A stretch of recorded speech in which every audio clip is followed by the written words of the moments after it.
નમસ્કાર મિત્રો, મારું નામ છે અર્જુન માત્ર. આજે ટેકો દિવ્યાંગ આશ્રમમાં હાર્દિક સ્વાગત છે તમારું. આપણે હવે દાદા જોડે વાતો કરીએ. દાદા, બોલો. તમે શું જમ્યા?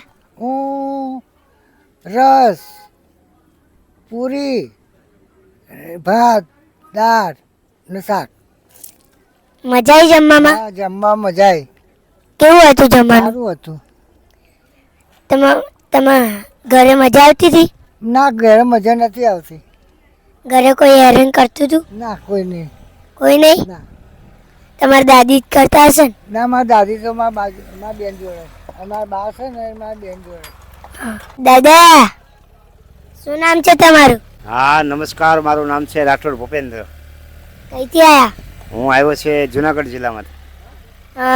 જમવાનું શું ખાધું? જમવામાં તો ત્રણે ટાઈમ ફેરફાર કરીને જમાડે જ છે. આજે રસ હતો, પનીરનું શાક હતું, પૂરી હતી અને બપોરે પણ સારું હતું. સવારમાં વ્યવસ્થિત મળે છે. ત્રણેય ટાઈમ જમવામાં તો અલગ અલગ આઈટમો આવે જ છે અમારા માટે.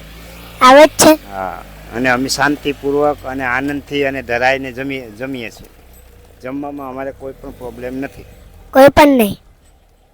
ના બીજું કશું બોલવું છે?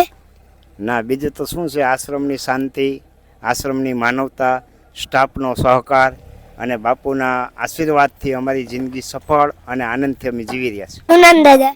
હા, બોલો. શું નામ? સોમા, કઈથી આવ્યો?